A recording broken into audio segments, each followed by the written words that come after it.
I love the suburbs. Like, I live in Toronto now, but I miss Mississauga sometimes. I really do. The suburbs, I swear. I'd have to hear. It's all it takes, guys. It's all it takes. Yeah, you know, because it's like, groceries are cheaper there. Nobody makes you feel guilty for shopping at Walmart. Like, it's just, I miss those luxuries. But anyway. Yeah, so I grew up in the suburbs. I grew up with really overprotective parents, like really, really strict parents. Like, I couldn't ride my bicycle outside of their eyesight.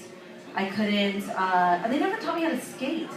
And that's embarrassing as an adult now, because people are like, oh, you grew up in Canada and you don't know how to skate? Like, what kind of Canadian are you? And I'm just like, the non-stereotypical kind, thank you. It's like my only defense now. And it got awkward as I got older because I was afraid to have like sexy thoughts. Like, I was so afraid of my parents, and I was afraid to even think of anything sexy at all. And I remember my first ever fantasy with a boy was Jonathan Taylor Thomas. Yeah, someone relates, that's awesome. So Jonathan Taylor Thomas and me, and he's buying me yogurt. Like, not even frozen yogurt, okay? I was poor. I didn't know what frozen yogurt was until I was a full-grown adult. I'm talking like single cup, peel back the aluminum yogurt. And we're just sitting on a park bench, and he's all like, hey, Catherine, like, how's school? And I'm just like, oh my God, it's JTT. And then, like, you know, somebody opens the door, and I grow up. He doesn't grow past 5'2", I do, and life sucks, and here we are. So that's as far as that got. But, you know, you grow up, and you start having to deal with, like, real life, like, adversity. And, you know, people like to tell me, like, it's okay to go through adversity. Like, it's okay to go through things because adversity builds character. And you know what I say to that? Fuck character. Okay? Like, no, really, like, fuck character. I will trade all of my character right now for a hot body and some cash. Okay? Seriously. It bugs me because I don't even... Oh, hello. Thanks, we'll talk later. No, but it bugs me because I don't even believe that that statement's accurate. Like, I don't actually think adversity builds character. I think it reveals character. And to give you an example of that, you know, like, I've lost some people. People have passed away in my life. And I remember, like, I was consoling somebody. I was giving somebody a hug. And my stomach started growling. Like, growling. Like, what am I, hungry? Like, does, like, the presence of death make me want to just eat as much as I can and, like, store it for the winter? Like a bear cub? Like, that's crazy. I'm not that connected to nature. I don't even buy organic groceries. Like, this is not the way that I grieve at all. And I realized, like, this isn't making me a stronger person. It's revealing the fact that I'm sad and would like a donut. Or perhaps a yogurt. You know? And this also reveals, I realize, this also reveals the fact that I will never survive the apocalypse.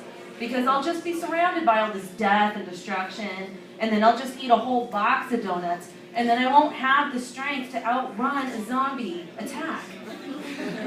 But then I realize, this is like the big moment for me, I realize, do I want to outrun the zombies? Or am I simply content having a consistent appetite? Like, I feel like if that actually happens, like, if shit goes down and that comes true, like, if all of us just have rabies all of a sudden, I'm just gonna go for brains. Like, because I cope by eating, so why would I run? I should just embrace it, right? Like, that's a much better lifestyle choice for me. And I learned that now as an adult. It's great.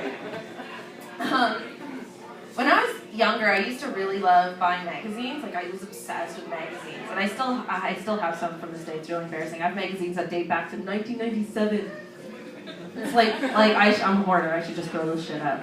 But I realized something, like, you know, all magazines are kind of the same. Like, they all have these headlines like Celebrity Spring Fashion and Lose 10 Pounds Fast and Secret Sex Spots on Your Man. And I'm like, oh my God, I want to learn everything.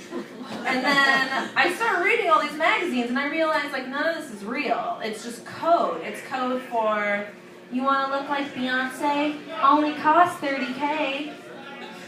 Lose 10 pounds fast? Chop off your leg. Secret sex spots on your man? They're all in his butthole. Need to bring it to you.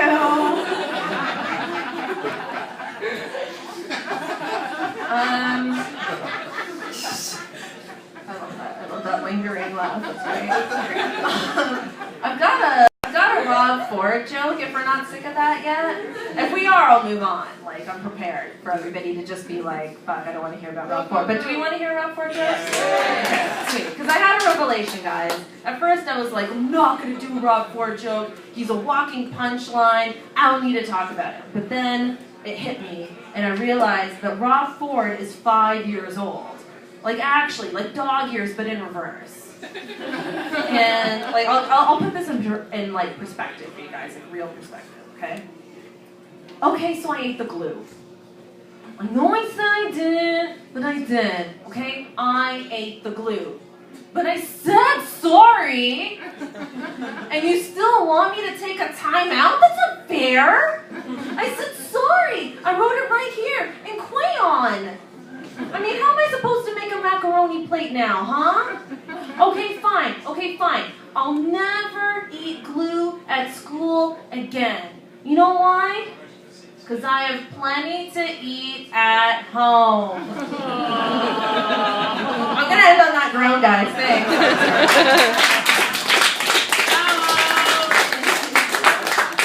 Catherine Nature, everybody.